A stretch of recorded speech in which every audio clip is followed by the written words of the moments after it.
12వ వార్డుకెళ్ళి సోదరి హీరాబాయి పోటీ చేస్తుంది. వయసులో అందరికంటే పెద్దది అయినా మీకు సేవ చేయాలనేటువంటి ఒక మంచి ఆలోచనతో మీ ముందుకు వచ్చింది. వీళ్ళ కొడుకు రమణ్ సింగ్ తెలుసు అనుకుంటా మీకు. రఘునందన్ రావుని ఎంపీ గెలిపిస్తే పువ్వు గుర్తుకు ఓటేస్తే మా మాదారంలో బతుకమ్మ మెట్లు కట్టిస్తా అని సొంత పైసలతోటి పిల్లగాడు చిటికెన్నెల లెక్కనే ఉన్నాడు పక్కగా, కానీ సొంత పైసలు ఖర్చు పెట్టిండు. కంకర మిషన్ల దగ్గర తెచ్చుకోలే పైసలు, కంకర మిషన్లలో తెచ్చుకోలే, జేబులో పైసలు ఖర్చు పెట్టి మాదారంలో మా అక్క చెల్లెల కష్టం అవుతుందని బతుకమ్మ మెట్లు కట్టించిండు. రగన్న గెలిస్తే కట్టిస్తా అని చెప్పి కట్టించిండు. మంత్రికుంటలో కట్టించిండు. అది మాదారం పంచాయతీ కిందకే వస్తుంది. అది ఇంకొక కౌన్సిలర్ అభ్యర్థి సోదరుడు రమేష్, అందరికంటే వయసులో చిన్నోడు, ఇంకా పెళ్లి కాలేదు. అయిందా రమేష్? సో అందరికి తమ్ముళ్ళు అంటాడు. రేపు గెలిచినాక పిల్లని కూడా చూసి మంచి దావత్ ఇద్దాం. కానీ కౌన్సిలర్ చేద్దామా వద్దా? చేయాలా వద్దా?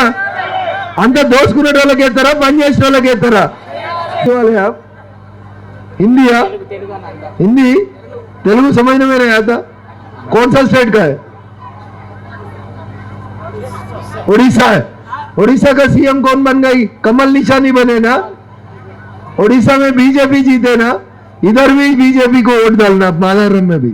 ठीक है, जो लोग हिंदी भाई बहन है उन लोगों को भी मेरा विनती है, अब झारखंड का है, अब बिहार का है, अब उड़ीसा का है, अब कौन सा स्टेट का तो भी रहने दो। मोदी जी का निनाद ये है, सबका साथ सबका विकास। उड़ीसा में भाजपा है, गुजरात में भाजपा है, राजस्थान में भाजपा है, कल के दिन तेलंगाना में भी भाजपा आने के लिए आपका आशीर्वाद रहना बोल के मैं विनती करते। अंदर की नमस्कारम। जय श्री राम, जय श्री राम, जय श्री राम, जय श्री राम।